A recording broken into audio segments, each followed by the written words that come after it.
we would take as an alternative government.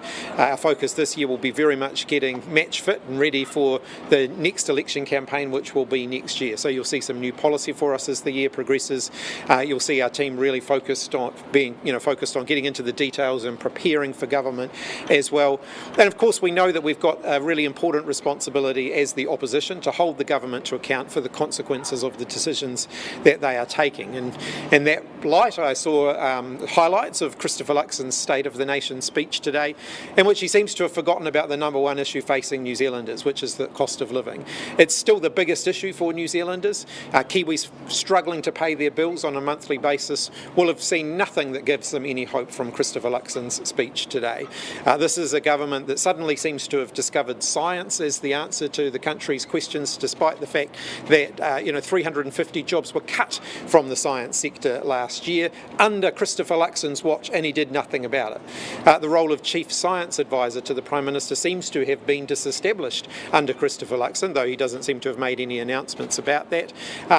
This is a government that's basically trying to create distraction from the fact that the economy is shrinking under their watch. If disestablishing Callaghan Innovation is the answer, was John Key wrong when he established it and said that establishing Callaghan Innovation was going to be the answer? Ultimately they're reshuffling things around. There's no additional investment, significant additional investment in science being announced today, and if they were really serious, that's the sort of thing that they would be talking about. So very happy to get into questions. Do you think Callaghan actually did anything? Is there a reason it shouldn't be disestablished? As I said, John Key said that establishing Callaghan was the thing that was going to turn around the fortunes of the country. Now Christopher Luxon saying that disestablishing the Callaghan Innovation Institute is going to be the thing that's going to turn around the country. They're both wrong. If we really want to get better outcomes from the science sector, we need to invest more money in science. This is a government that cut investment in science. It was completely riddled with problems though, and that was under your watch as well. It was going to need millions of dollars in investment. I mean, how come you didn't invest in that? Well, ultimately, if you want more better outcomes from the science sector, you've got to invest more in the science sector. We had about $500 million in capital investment in the science sector that had been allocated. It was allocated in our last budget. One of the first things this government did was cut it. The Prime Minister said that New Zealand slipped into a culture of saying no to too many things, and that's what's holding back economic growth. What did you make of that comment? Do you think New Zealand has that problem? Sorry, the irony there just captured me a bit. This is a government that hung up a great big no sign over the Beehive the very first day they were in government. So it's pretty rich for them to now be saying, we've been saying no to too many things, when basically that's all the government's had to say for the last year. Do you think commercialising science a bit more? I think we were working on quite a lot of reform in the science sector. So reorganisation of the CRIs, I think, was something that we were looking at. So some of that work actually picks up things that were in train before the last election. There is progress that can be made there, but it is going to require additional investment. And this government's doing the opposite. They're actually cutting funding for science. Do you think personally investing scientists a bit more in the profits and proceeds of their own innovations is a fair idea or a good idea? A lot of the scientists that I've met aren't motivated by personal returns. They are motivated by all the right reasons, much more altruistic reasons than that. But making sure that they have an ongoing stake in whatever comes out of their research, I think, is a potentially positive thing. When will the public see Labour's first new idea for 2025? You'll see some more policy from us in the coming months. I'm not going to put a particular date on it at the moment. But all of the pieces have to fit together. And so it's not just a question of chucking out policies left, right and centre. You actually have to have a coherent alternative vision for the country. What do you make of just back on Luxon's speech, what did you make of the call for more mining, just in the context of New Zealand's image, green image, and also his call for more investment? How do you see those two interacting? It depends what you're mining, and it depends what you're mining it for. So mining more fossil fuels should not be part of New Zealand's future. We have an abundance of renewable energy here in New Zealand. We don't need to be mining fossil fuels to secure our energy security. We've actually got plenty of renewable energy to be able to do that. There are some areas of mining which are critical to New Zealand. If we want to build more roads, you have to mine the materials for the roads from somewhere. Those things we need a clear plan around that protects the natural environment. As I said, mining fossil fuels shouldn't be part of the future. What does it mean to be the best prepared government? So what does that actually mean? It means that when we go into the election campaign, I want to know that the promises that we're making are promises we know we can deliver on, that we've worked through the detail and we've got a credible plan to deliver them, and that ministers know what they are going to need to do in order to be able to deliver on those commitments. Does that mean we shouldn't expect any captain's calls? That's a phrase that is used by the media. It's not a phrase that's used by us. Almost all of the announcements that I made in the last election campaign, including about tax, had gone through the Labour Party's policy process. Speaking of captain's calls, at the last election, you ruled out working with Winston Peters. Would you consider working with him after the next election, or has any decision been made around that? As I've said repeatedly last year, when we get closer to the election, I'll set out who we think we can work with and why, and who we think we can't work with and why. And I think it's unlikely our position on New Zealand First would change. The last time you guys changed the government, you ran on the budget responsibility rules with the Greens. You're cooperating more with the Greens and Te Pāti Māori. Would formalising a budgetary kind of restriction would be a part of that cooperation? Well, certainly the Labour Party will set out before the election what our fiscal objectives are, and that will include whether there are no-go zones for us, so whether there are bottom lines for us. We'll set that out well before the election. Our goal would be to get as many votes as we can, to be the biggest and most influential party in government, so that we can then deliver on those. Would you extend an offer to those two parties to be a part of sorting out in advance those fiscal goals? That was, in that particular case, it was done relatively close to the election, so I think that's the sort of conversation you might have closer to an election. In terms of preparedness, how does that change from last election? I mean, were you not prepared? I think if you look back on 2017 and our experience in 2017, some of the commitments that we made, and I've mentioned some of them, things like Kiwi Build, Auckland Light Rail and so on, we hadn't worked through the exact details of how that would be implemented, and therefore we weren't able to deliver on the commitments that we'd made.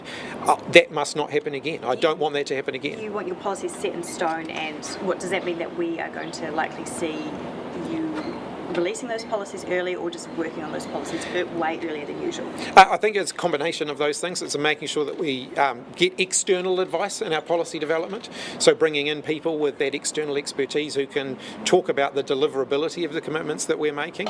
And it's about making sure that we've done all of that work before the election. I would say that this current government didn't do that. If you look at the commitments that they've made and got into government and said, this is all a lot more complicated and a lot harder than we thought, you're hearing a lot of that from this government at the moment. They don't use those exact words, but they say similar things.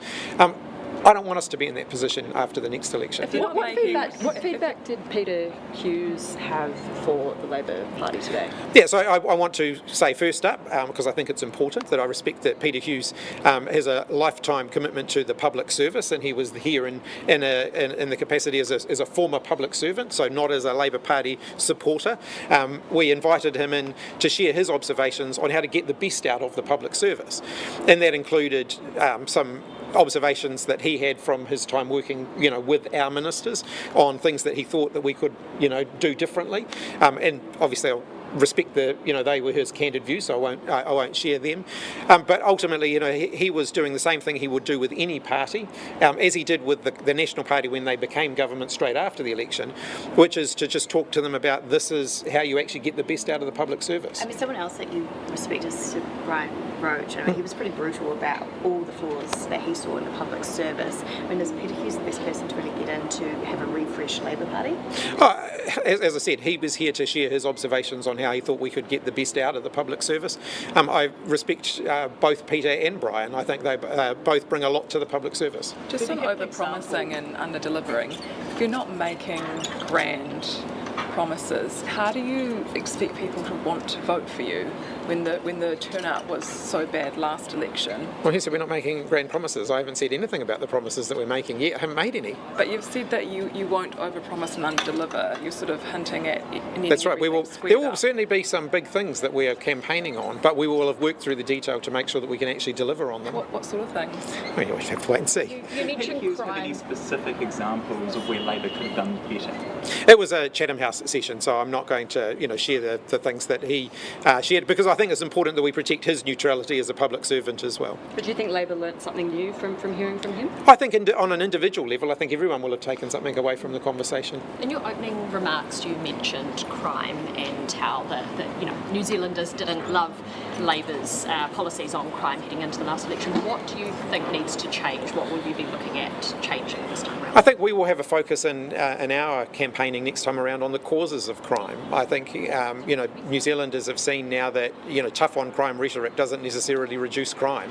So I think they want to see that we're getting underneath that we're understanding what's driving increases or decreases in crime, and that we've actually got answers. Didn't you do a massive piece of work on that with research and then reform and reforming the justice sector with Andrew Little at the helm? Why couldn't you then take that work into the election? Yeah, I mean, I think because things change. COVID-19 changed a lot of things. We saw a lot of spikes in pressure on police post-COVID that we weren't seeing before COVID. So things change. Have you been speaking to any former Labor leaders about just time in opposition, how to build the party back, that sort of thing? I speak to Helen Clark from time to time, who is our most recent leader with extensive experience in opposition. She's spent 6 years as leader of the opposition, so she's had some observations that she has shared. I continue to talk to Andrew Little reasonably frequently when I run into him at different times. I haven't spoken to Phil Goff very much because he's in the UK and is now doing a public service role. But yeah, I take advice from people all the time. But not just former leaders. I talk to former politicians. I talk to former staffers.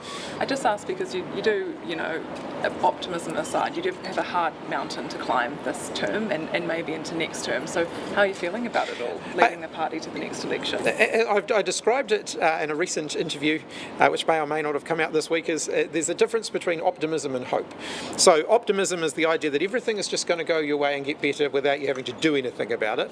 Hope is the sense that you can make things better through your own hard work. I'm a very hopeful person. You say you've been listening for a year and a half now. What do people say about you personally as a leader? I've had a lot of support. I think people like the fact that I'm reasonably down to earth. People like the fact that I try and answer questions. People like the fact that I'm approachable, and that's exactly what I intend to continue to be. Has anyone come up to you and said why you're still here? No. No, that's good. Well, other than some of you from time to time, but no one else. Can you provide some kind of tangible things that you managed to achieve today? I'm still not quite sure. Like, what did you actually do today?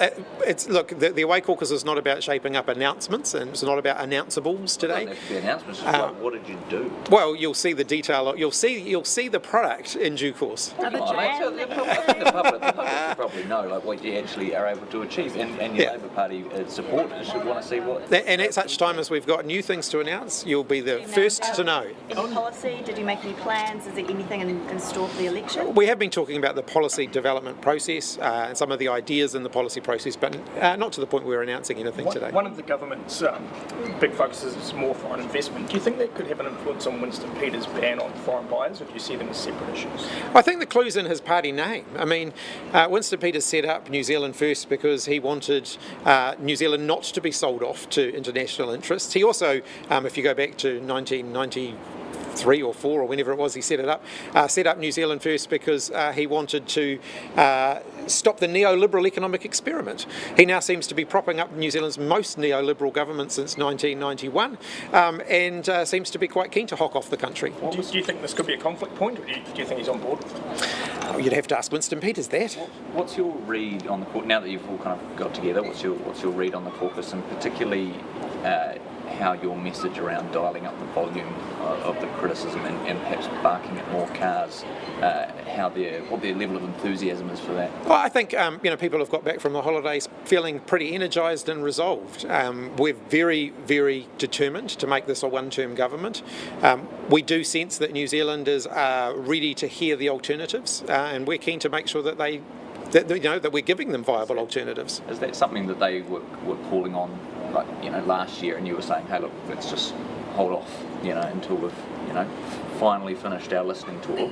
and then going into this year when you can actually ramp it up, or is it? No, we set out. I mean, we sat down and we worked out a plan together after the election that did involve making sure that we spent a good amount of time last year reconnecting, and this year's more about policy development and talking about new ideas. On education, Te Pūkenga will still be disestablished, but the Minister says maybe 6 of the polytechs will need to remain amalgamated. What do you make of that? Look, Penny Simmons is just all at sea when it comes to vocational education reform. She hasn't produced a credible plan, a credible blueprint to show how she's going to do things differently. Those who are doing apprenticeships still don't know where apprenticeships sit within the system. That's a pretty big piece of the puzzle that a year into government she's still not able to answer. They'll need another year to work out by the looks with consultants looking at all these institutions. Is it fair, given the complexity, to take some time on this? They went into government saying that we had got it wrong, that all of the 3 years of work that we had done on reforming the system was all wrong, that it was nice, easy answers, and they'd have it all done and dusted by Christmas 2023. We're now into 2025 and we still don't know what their answers are. This time last year you spoke about how you will outlast, you said that you'd outlast Christopher Luxon, as respective leaders. I mean, are you still confident of that? Absolutely. And his speech today gave me even more confidence. Are the jandals a part of the alternative pitch to the public? No, it's just a hot sunny day. It's a hot sunny day.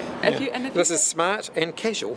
If you had to write a headline out of today's caucus retreat, what would it be?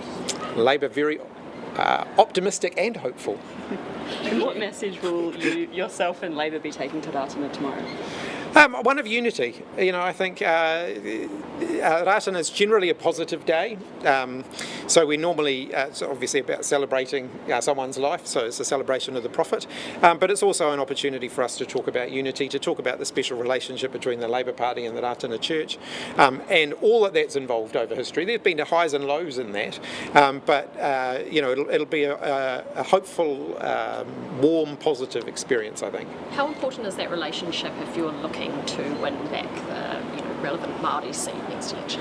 It's been a pretty important relationship for us, for a very long time, since Michael Joseph Savage first forged the relationship on behalf of the Labour Party. So yes, it's an important relationship. It's not the only relationship that matters, but it's an important one. So what went wrong or what changed last time to mean that Labour was this? Well, as I said, we still won the party vote in all of the Māori electorates. I think there was some strategic voting that went on there. I've talked about that before. But we'll be campaigning vigorously in the Māori electorates at the next election. That would arguably be one of the hardest Māori seats to win in terms of the electorate, given how much of a profile Debbie Ngāti Wapaka has and her links to those communities like Rātana. Wouldn't you agree? I'm not going to produce seat-by-seat predictions for the Māori seats right at this point, but we're going to be competing vigorously in all of them. Will it be Adrian Burafi who competes on Labour's behalf from 2026? We're not selecting candidates yet. So one of the things we have to do, actually, and just to be fair, is you need to know what the electorates are before you can select candidates, and there's likely to be quite a significant redrawing of boundaries before the election. So we can't begin that candidate selection process yet. Do you have anything to say about Tariana Turia in your remarks tomorrow, given it's her old seat? Yes, I will. I'll keep that for tomorrow rather than do that now. Do you want to hint at what you have to say? No, it'll be conciliatory. I just wanted to ask, coming into today, you mentioned that there could be a reshuffle within your caucus happening sometime soon. Could you talk about what specific portfolios or what areas you think need some fresh energy? No. Will your team be the same at the end of the year?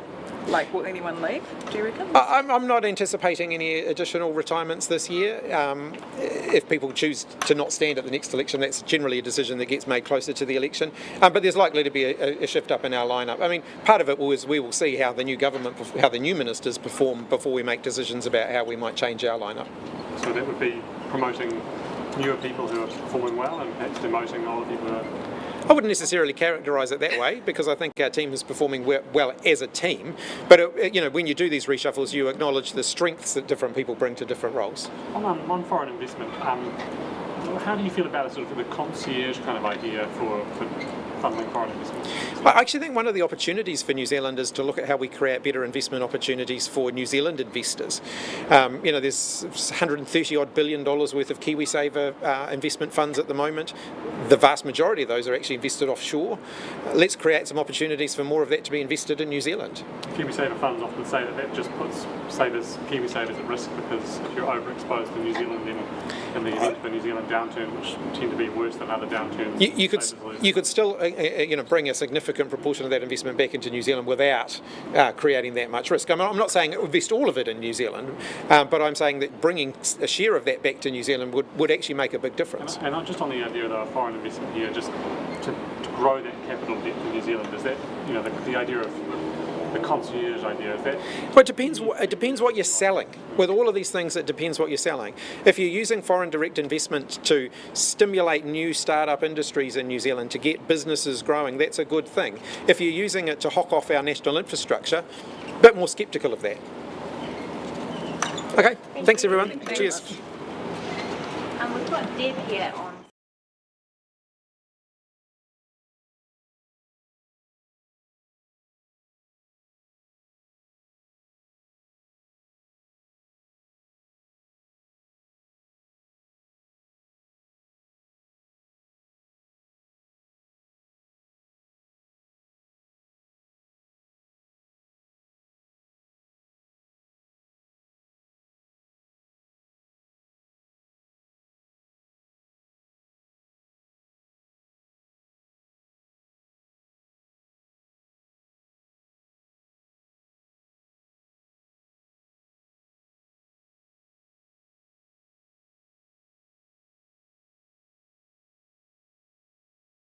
What are they called? Public research organisations. It's probably a sensible thing to do. What about disestablishing Callaghan? I think that's a mistake. We need more innovation in this country. We need more focus on it. We need that to be guided. Since Stephen Joyce got that whole innovation infrastructure going in 2007, we've had a whole lot of work done around innovation, and now that's being put under threat. Is it fair, though, that it was struggling financially? Do you think it did have issues? Oh, I think all the Crown Research Institutes have been struggling financially, some doing better than others, some more able to access outside money. I think what it just speaks to is we simply need to put more money into science. Christopher Luxon really hyped up scientists today, calling them fantastic and brilliant. Do you think that's ironic given hundreds of scientists lost their job last year? I think around about 350 scientists have lost their jobs in New Zealand in the last year or so. So yes, that is ironic. And especially in light of today's announcement, when still the scientists in those organisations have no idea whether their jobs are going to continue. What do you think about the commercialisation of science? There's several sorts of science that we need to pursue in this country. Yes, it's great if we commercialise science. That's part of what we need to do. But we also need to be training scientists for the future, and that's where we need blue sky science. That's being undermined by this government. What do you make of Shane Retty going into that portfolio? Oh, well, Shane's a medical doctor, isn't he? So I'm sure he values good research and science. Right, so you back him then? You think he'll be all right? I'm sure we'll wait and see, won't we? But I'm sure he does value science. What do you think about the fact that there's... Callaghan has a role in innovation and commercialising innovation. They also have several other tasks they take on, but that's their most important one. The Taxpayers Union celebrated its closure, saying this was just grants corporate welfare. Shouldn't they fund their own science? One of the things we know that New Zealand needs to do is to increase the amount of money that we spend on research and development and science, and that needs to come from both government and from the private sector. What Callaghan was doing was leveraging government resources in order to enable the private sector to invest more too. It had a really valuable job there. What do you think we will lose with it gone? I think we'll lose that focus on innovation. The Minister has said that the roles that Callaghan has will be split up, but hasn't told us where they're going to go. So that's a whole lot more uncertainty. What do you think about the fact that we still don't have a Prime Minister's Chief Science Advisor? Noticed Peter Blackman was in the room for his speech, but still no announcement there. I think it's really disappointing we don't have a Chief Science Advisor. We've also lost science advisors across various ministries and departments. It speaks to a real downvaluing of science, and what a shame. Okay. Thank you all very right. much. Thank you. Thanks, Deb. Thanks, everyone. Thanks, Bertie.